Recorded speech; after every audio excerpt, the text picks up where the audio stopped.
Hey everyone, my name is Zach. I'm a 23-year-old competitive boulderer from Canada, currently living in Montreal. Welcome back to the COMPCLIMB training series, where I record most of my training, provide in-depth analysis of every session, and just chat about climbing with an emphasis on competition. So, welcome back. It's been a little while. I am coming off of a very much needed rest week, especially for like the mental side of training.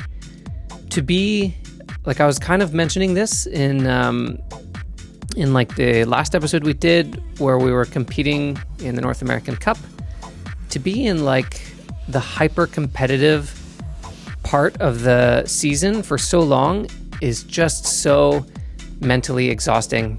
And to try and be very focused and deliberate in training all the time is just, it's very difficult to be on for like months and months and months. So basically going forward for the next few months of training, we just have like a lot of fun competitions, nothing too stressful. And like the next probably like important comp of like the next season or anything that's worth like standing in the Canadian rankings is going to be the next Canadian National Championships, which won't be until like November. So basically, I got a long, nice stretch of probably 4 or 5 months where I don't need to be constantly stressing about my climbing shape or how I'm feeling on the wall too much. And I can just have like even more fun with training. I've been having a lot of fun in like the competitive season that we've been in recently.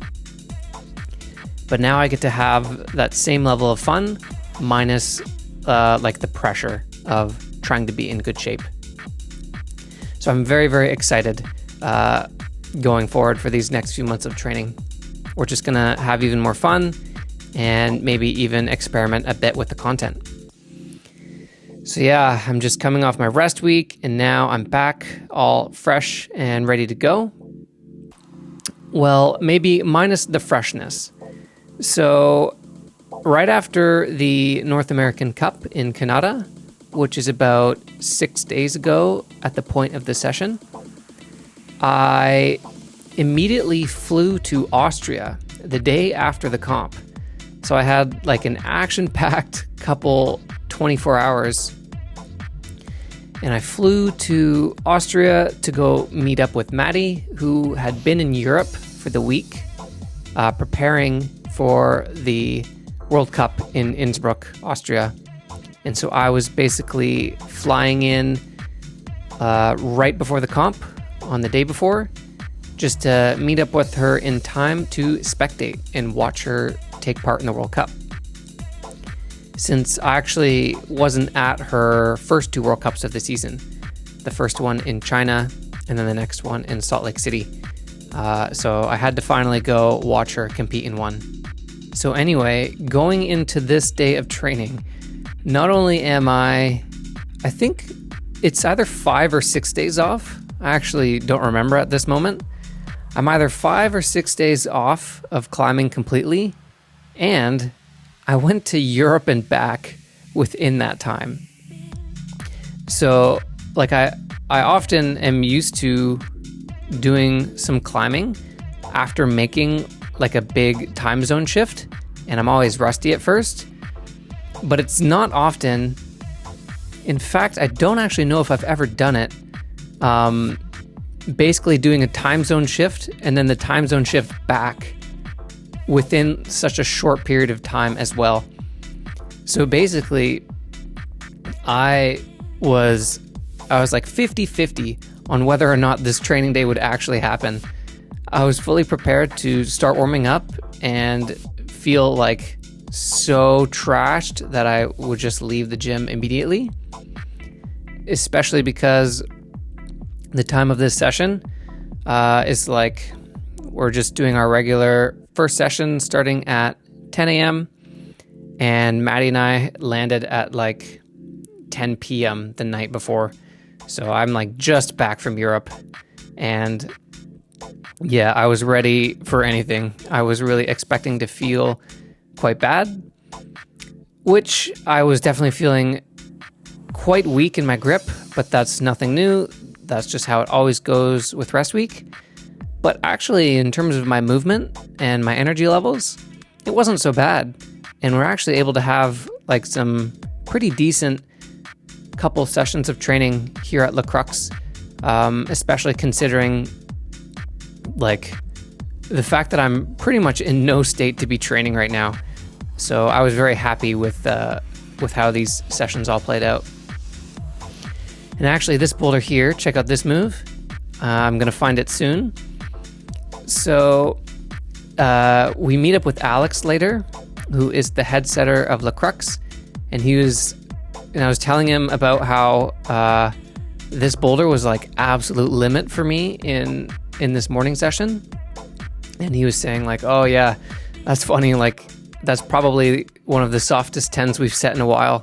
And I agreed with him. I'm like, yeah, that's why I saw it in this morning session and thought, okay, I can actually try this boulder because it looked like kind of a soft 10. But I couldn't do like the normal method of matching that sloper, and I had to do that sort of coordination move. And it's because I just sort of lacked the grip strength and the grip power in this morning session. And actually, I do quite like to embrace that aspect of a session when I have these kinds of sessions. And what I mean to say is the sessions where we just don't feel strong or good for any number of factors, whether it's coming off a rest week or we're sick or something like this. I do like to almost embrace climbing with the handicap, and it puts way more of an emphasis on how well you're moving on a boulder. And you have to optimize with your technical skills and your movement-based climbing, and find positions that are less strength-based, such as like that kind of coordination double clutch I found on blue. That was like the least strengthy way to do that boulder, and relied more on finding stability with my hips and creating like a zero gravity effect. I actually really like to embrace the challenge of climbing when I'm not physically feeling strong, because I think it actually teaches you how to be a better climber a lot of the time. And so yeah, I would recommend trying to embrace this idea, and it will also help you not feel so frustrated when you do have bad days, because it is an opportunity in itself. So anyway, let's check out this boulder here really quick. This is going to showcase something I've been dealing with. So here, I try to pull on this crimp with my left, and immediately I like jump off the wall, and I kind of wince from the pain. And that is because, I don't know if I've mentioned it yet, but I've been dealing with kind of a finger injury. On my left hand, it is my middle finger, and it's been hurting ever since Vail. And I think I hurt it at the Vail event because it was never hurting before. And it's been kind of like steady. And then I was feeling it during the Canada North American Cup. And I think I probably like tried extra hard in the Canada comp while it was kind of hurting, and probably made it a bit worse. And especially today, like the first session back, I was feeling it a lot. And so I'm actually not really able to crimp anything today on my left hand. And any of the crimps that I do grab, I have to like open hand, and I'm not able to engage my fingers at all. And it's definitely very annoying and a little bit worrisome. I'm hopeful that this will go away relatively fast. I've had this similar style feeling of a hurt finger before, and it does just go away after a few weeks, and I don't have to necessarily rest it. And so I'm hoping that this is a similar thing and it's not actually a serious injury.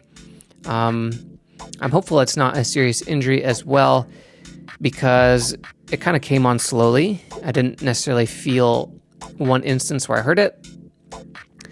But anyway, yeah, I'm dealing with a left hand middle finger injury right now, so gotta watch that. So so let's check out this boulder here. Check out this super cool way I have to do the first move. So this is like a fun example of like where this trying to embrace whatever handicap you're feeling during a certain session can create these fun moments. Like I couldn't just crimp the left-hand start, which seems like it would be an easier method on this first move. So I had to do this really cool, like off balance, like pop up to this flat hold pinch and really figure out a good technical way to do this move and position my body well for that kind of stand-up move. So yeah, that was just another cool example of that. So anyway, let's start talking about the elephant in the room. It's taken me a while to get to these absolutely beautiful shoes that are on my feet right now. And these are the FLAGSHIP PROS by UNPARALLEL, and I have been itching to try these for sure. These are like UNPARALLEL's kind of like famous comp shoe. The flagships have been around for a while, but I think the FLAGSHIP PROS haven't been around for too long, maybe like a year or a little bit less. And what I've heard is that the FLAGSHIP PROS are quite similar to the flagships, but I had to make sure I got my hands on a pair of FLAGSHIP PROS purely for the aesthetics, because I really like the way this shoe looks. And yeah, so today is my first session climbing in them, and man, I gotta say, like, I'll just speak to a couple of my first impressions on the shoe, because one session isn't very much to go on, as I like to say when we talk about shoes. First impression, well, actually, let's talk about these edges here. So these footholds that I'm trying to stand on are pretty bad, and this boulder in particular was a great learning experience to try and figure out these shoes and their edging capabilities. So I find that I cannot edge on small footholds with these in the same way that I can with the Tomoas or even the Cubits. I find that I've been feeling like the most powerful part of the edge is in a different spot than the Tomoas and the Cubits are. It's kind of more, it feels like it's more on the very front of the shoe, whereas with the Tomoas and the Cubits, I kind of step on a hold with the inner edge of the shoe and sort of twist onto the foothold. Whereas when I was trying to do that with these flagships, it wasn't feeling as stable. And I found that when I sort of just intentionally stepped with the very front point of the toe, that's where I'd be feeling more power in the edge. And then also you can see I'm finally sticking this move that we've been trying 100 times. I haven't really talked about this boulder yet, but it was taking me a long time to figure out that side-to-side swing and really get a good flick with the hips and get enough power and momentum to find my way all the way to the end sloper. And I never even really optimized like to 100% on that move, because even when I finally stuck it there, it was like super desperate. And I think that if I hadn't already put so many attempts on this boulder, I should go redo it to find a cleaner way to stick that move and not have it be so desperate every time. So yeah, already I'm learning that these flagships for the edging, I'm liking to step with the very front of the shoe. That's where I feel the most power. And then some other just impressions like right off the bat about these shoes is that they are a very, very fun feeling shoe. Like I really just like the way I feel while I'm wearing these shoes. They're very lightweight, very soft. I feel like just a ninja in them. And they're definitely the softest shoes I've worn in a while. So I haven't been used to this kind of shoe, and it's just extra fun to climb in. I can also say with confidence, like even just after day one, I actually don't think I was doing many toe hooks during our boulder sessions today, but while I was warming up, I was doing a lot of toe hooks, And these shoes are exceptional at toe hooking. Probably the best toe hooking shoe I've felt in a while. I used to wear the Dragos and the Furias like a long time ago, and those were my favorite toe hooking shoes like to date. But then these flagships like gave me the same feeling as those shoes. And it's just the combination of a lot of rubber on the top of the shoe and the shoes just being super soft. I feel like toe hooks are definitely a weakness of mine, and these shoes are going to be great for me in order to conquer that weakness, because already I can tell they are exceptional at toe hooking. And then also we're going to be doing a lot of heel hooks in this session as well, which was some great practice for these shoes. I found like I got a good variety and learned a lot of key things like right off the bat on how to properly utilize this shoe to the best of its abilities. Also, I'll just quickly point out we're being joined by Alex, who's the head setter at Crux for this session. And he had the insider information for me on a lot of these boulders, which was fun. But yeah, as for the heel hook, here's a pretty decent example of like learning about this heel.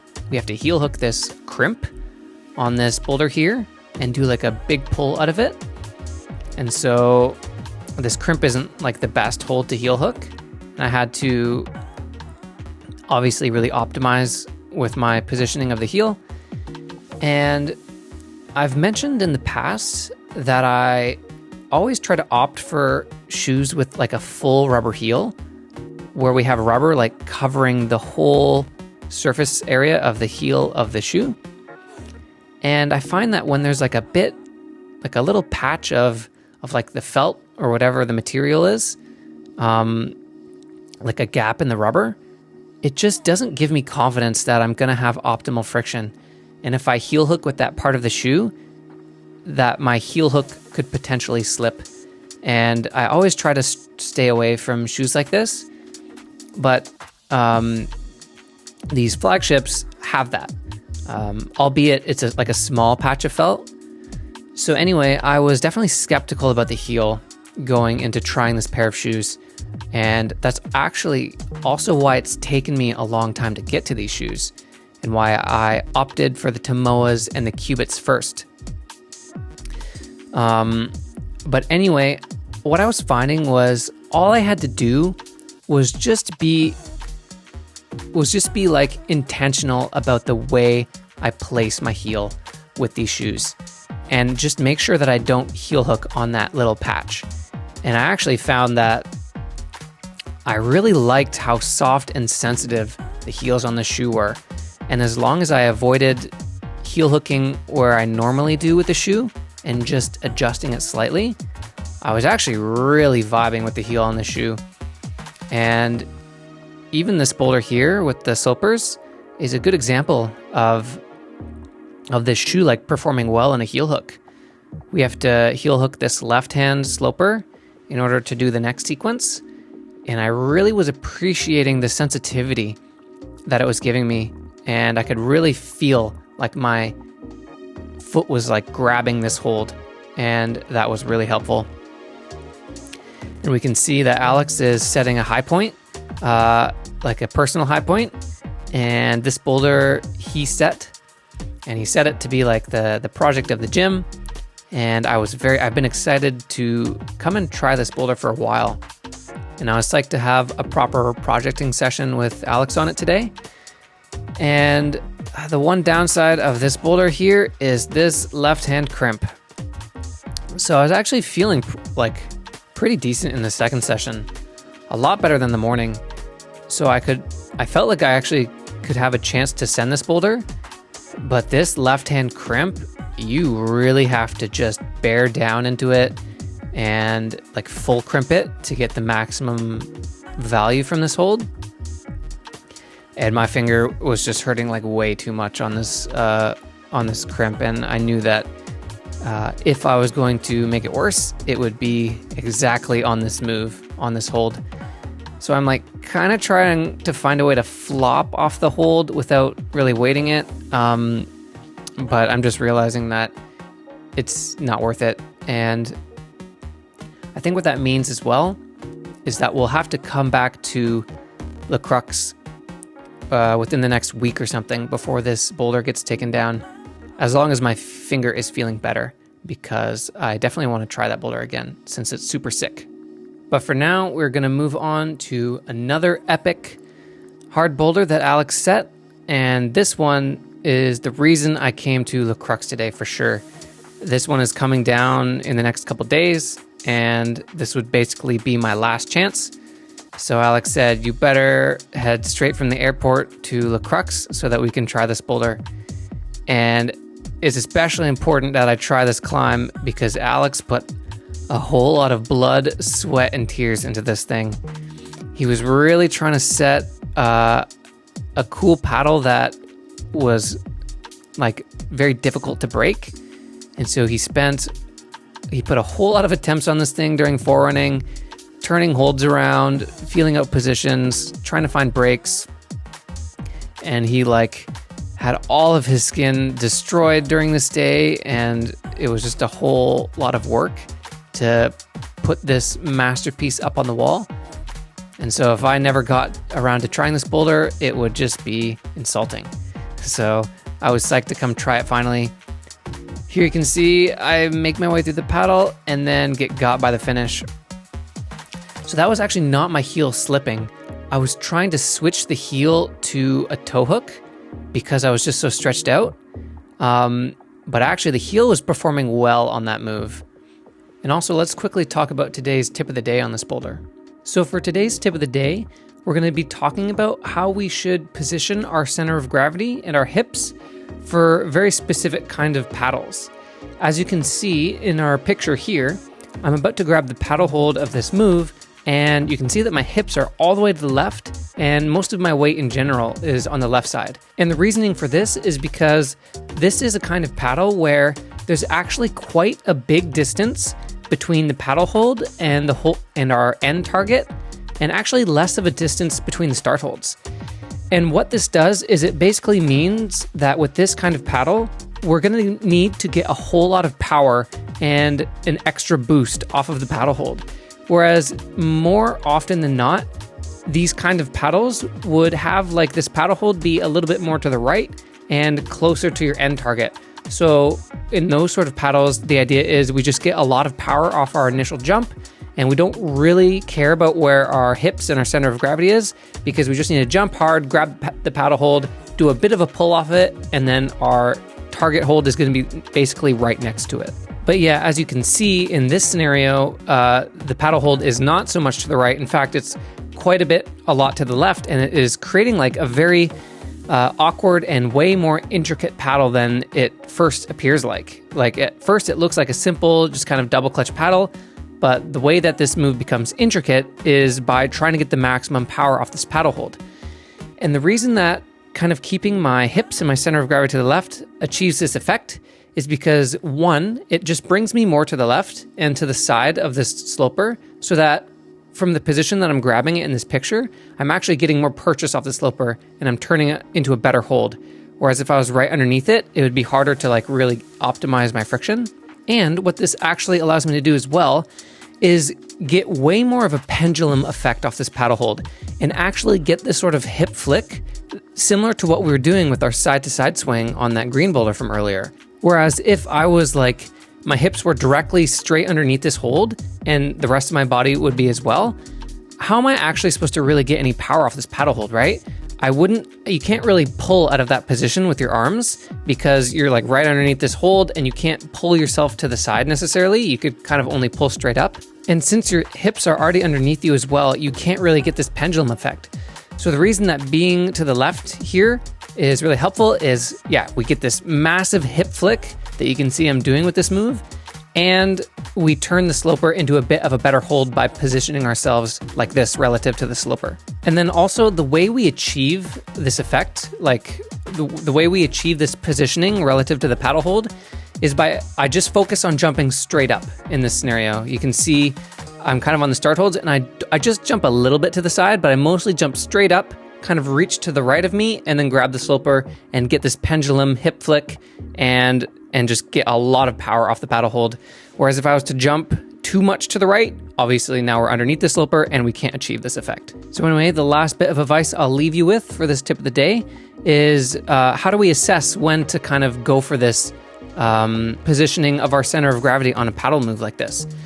And the way we can determine whether it's like a basic paddle or this kind of paddle is, like I said earlier, is just to try and notice the distance between the paddle hold and the target hold.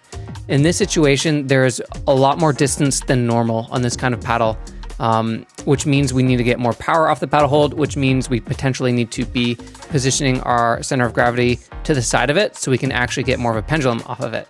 So yeah, it's basically just the distance between the paddle hold and the finished target. And this obviously is mostly coming into play with lateral dynos. I probably should have mentioned that earlier. But straight up dynos, obviously, like straight up paddles, we're not necessarily trying to position ourselves to the side in most of the scenarios.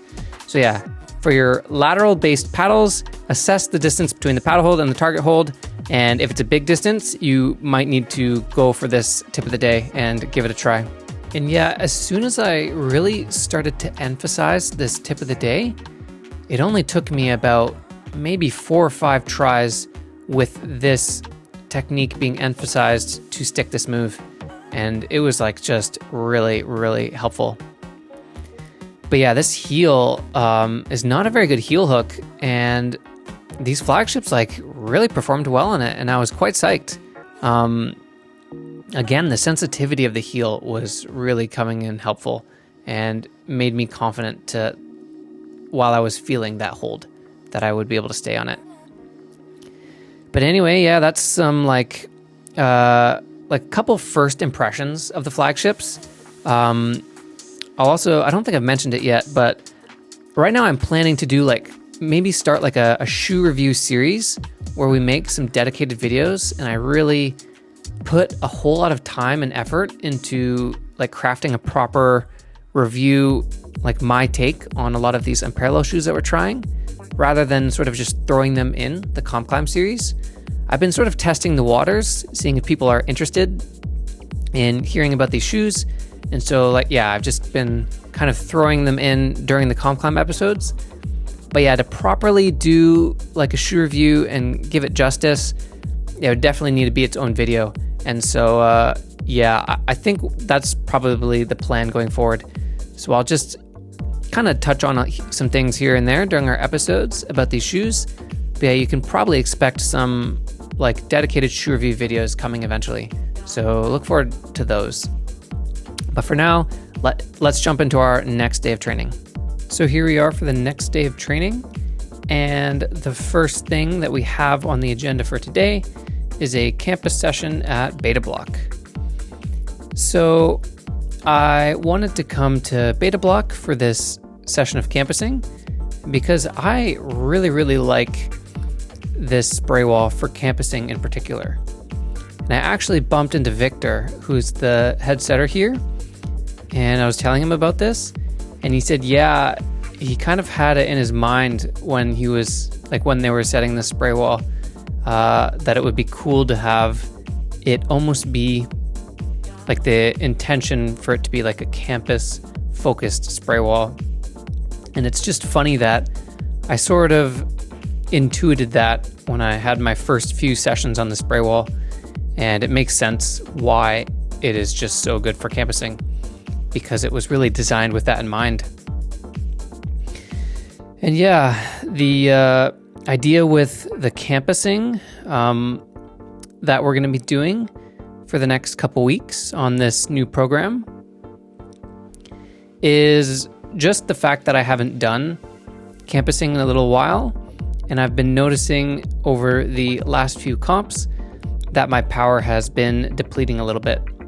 And when I notice this sensation, I just like to make sure that I add a few more campus sessions on whatever training program I'm currently doing and sort of refresh that powerful, like really dynamic feeling that is quite important for competing. And just having a little bit of extra power on my side will be good going into some more fun comps that we're going to be doing in probably a couple weeks at this point. And also, I'll just quickly mention, I kind of was talking about this new program that we're starting. I'm going to do a program breakdown at the end of this episode. And that's also what I think I'll start doing in the future. When we have a new program day, I'll do the program breakdown at the end of that episode. Just because I think not everybody watches them, and it's better to kind of tuck it at the end of the episode for those who are interested, rather than at the beginning. So yeah, if you're interested in seeing what the training is going to be, what the training is like for the next few weeks, stay tuned for the end of the episode and we'll break it down. But yeah, this is the first campus session that I've done in a while, and I was feeling a bit of campus rust just because I haven't done it in a bit, but also I was absolutely toasted for this session. Yesterday definitely went a bit better than I expected. I was actually able to have some decent boulder sessions, but it's always consistent that day 2 off of a rest week will be bad all of the time. And that's just because my body will be quite sore from doing training after resting for a while. So I'll get that delayed muscle soreness. And I was very much getting that today in my grip strength. For the most part, I was trying to make some boulders that weren't too intense on the grip strength because I knew that this was I knew I was gonna be feeling like this today. So I was able to have a decent campus session, especially considering the state I was in. My grip strength was absolutely fried. But I was able to make some cool movement-based campus boulders. And I find it's really easy to do that on this wall. And so check this out. We were trying this boulder at the beginning of this campus session, and this is going to be my last attempt of this session. I decided I wanted to revisit it and see if I can get this slam dunk at the end. And I was able to, that move was super sick. Because of my no matching rule for most of my campus boulders, I can't just match that juggy sloper sort of thing, and it makes for a really intense pull move at the end of that one. And that was the only one I was able to top. I made a little circuit of 5 boulders, and the idea was to kind of 4 in them all, and then have these 5 boulders sort of be my projects for the next couple weeks of campusing. And we'll probably be coming back to Beta Bloc to re-attempt those boulders that I wasn't really able to make much progress on. And so anyway, check this out. I'm going to mention this in the program breakdown at the end of this episode, but we're going to be bringing back deadlift on this training program. So I haven't deadlifted in a while, and I've been noticing that I'm losing the nice neurological pathways for deadlift in my system. And yeah, I definitely need to refresh it. Every now and then, I'll just like to train deadlift for a little bit to get the muscle memory back and feel strong in that position. I find that deadlift, having a solid deadlift helps for really hard undercling sequences on boulders. And if you can deadlift properly, then you can apply that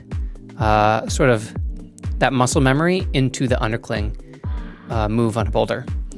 So yeah, it's definitely important that I train deadlift, and I definitely recommend deadlift for just a nice climbing exercise. And here we are a bit later in the day for my little hangboard session. And the idea with this session of hangboard, as you can see, I'm only adding 20 pounds on my hangs, which is very, very little.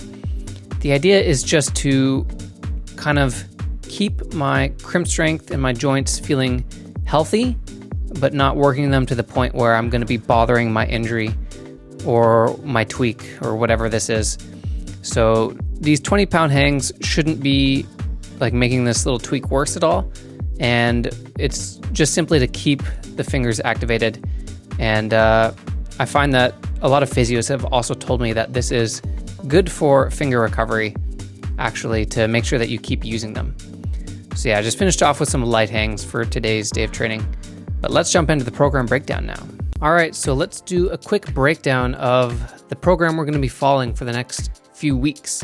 And I'm throwing this one at the end of the video because I don't think a large portion of our viewers actually watch these program breakdowns. And so for most people, I think it's kind of actually just annoying to have it at the beginning of the video. So anyway, every time we hop on a new program and we do these program breakdowns, I'll probably just start throwing them at the end of the episode for those who are interested. So yeah, let's take a look at this one. This one is not too long, not too short, and it's not too complicated either.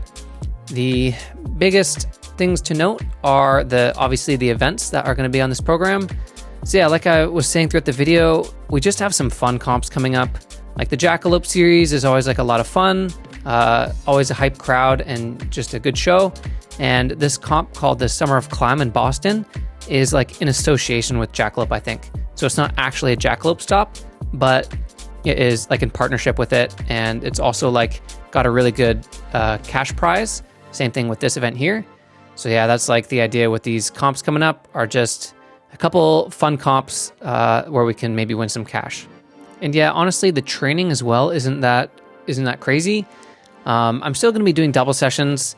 I find even when I'm not in like high intensity training or like really focused training, I just still like to do double sessions. It's a lot of fun to be able to like focus on one thing in the morning and then focus on a different thing in the afternoon and maybe go to like 2 different locations. And I'm just like fortunate enough to be doing this full time and be able to do that. And so yeah, like I'll even still opt for double sessions even outside of the competitive part of my season instead of doing single sessions. So let's take a quick look at the training week.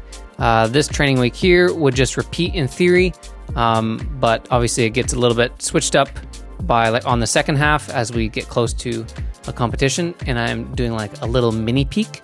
Even with the fun events, I like to just taper down the volume a tiny bit so that I'm feeling fresh on comp day. So yeah, anyway, let's take a look at the basic training week. We're going to be going back to doing our slab and coordination session in the morning of day 1, and then doing our Boulder Max Force session as the second session.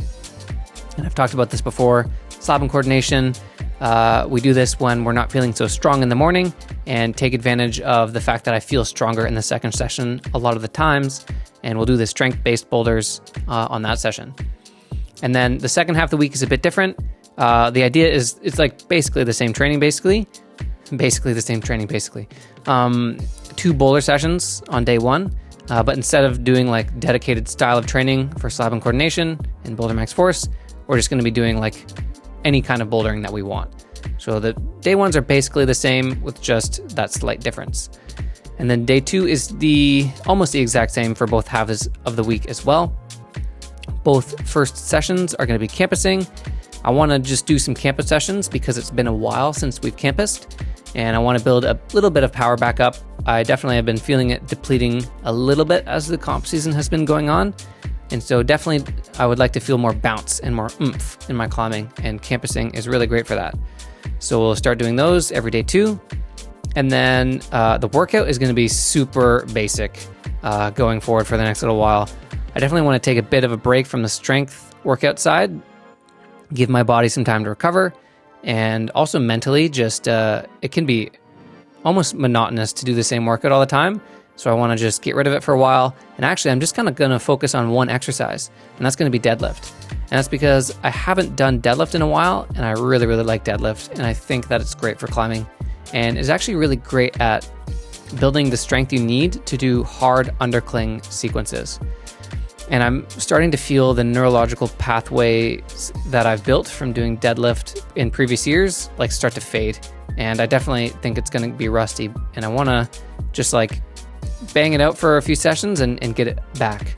So on our first halves of the week, the workout is literally just deadlift and our slide splits. And the second half of the week, I still want to have like my dips and my pistol squats feeling like decently fresh, especially even doing some fun comps. So we're just going to do them here on this one workout.